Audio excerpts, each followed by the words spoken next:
Yes, hello. I am President Barack Obama. I've called this emergency press conference to make one thing absolutely clear to the American people. Now, as all of you know, I am both a fundamentalist Muslim and an atheist. Or at least, I used to be. You see, this morning, I was sitting on a park bench, as I often do, when I noticed that a small paper booklet was sitting next to me on the park bench. I picked it up, wondering if someone had dropped it, and saw that it was a chick tract. So, I read it, cover to cover, and realized that I was a wicked sinner. Right there on the park bench, with onlookers all around, I went down on my knees, weeping in shame, and cried out to God for the forgiveness of Jesus Christ.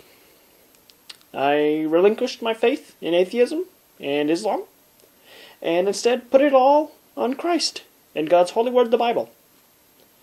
My entire life, I was changed right there by that chick tract that someone accidentally left lying around. So, as a born-again Christian, I went straight to the Bible as soon as I got home and began reading from the book of Matthew and read the story of the farmer scattering seed.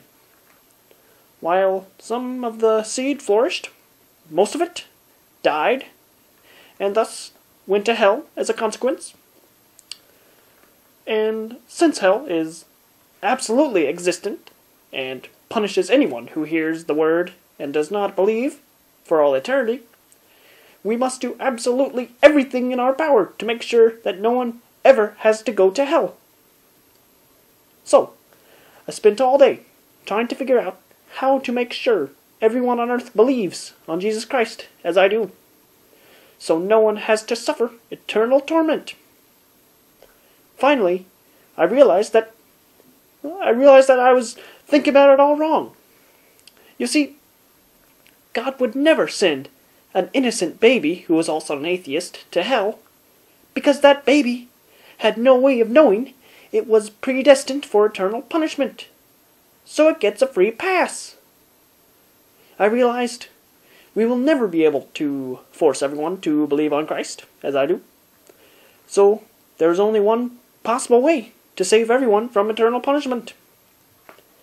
We must do absolutely everything in our power to make sure that absolutely no one ever hears even one word of the good news of Jesus Christ. The risk of knowing is simply too high. Therefore, I am making an executive order to burn all existing copies of the Bible, all Christian books, and indeed everything, every written word on the subject of Christianity. For anyone who reads them and does not believe, well, they will be instantly in danger of the fires of hell. Also, there's a chance that some well-intended Christians will try to tell others about the love and peace they've found in Jesus Christ.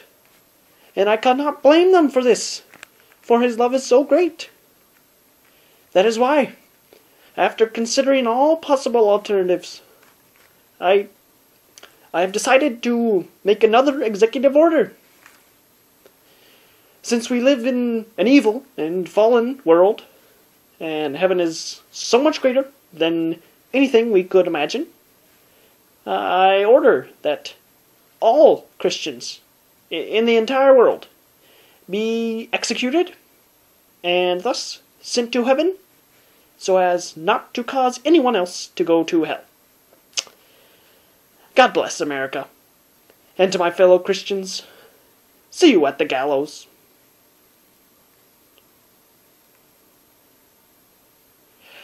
So, a historian just called me and said that the Bible is actually just an ancient religious text, no more credible than the Book of Mormon. So, the Christian morons, of course, can live. Praise Allah. There is no God. Good night.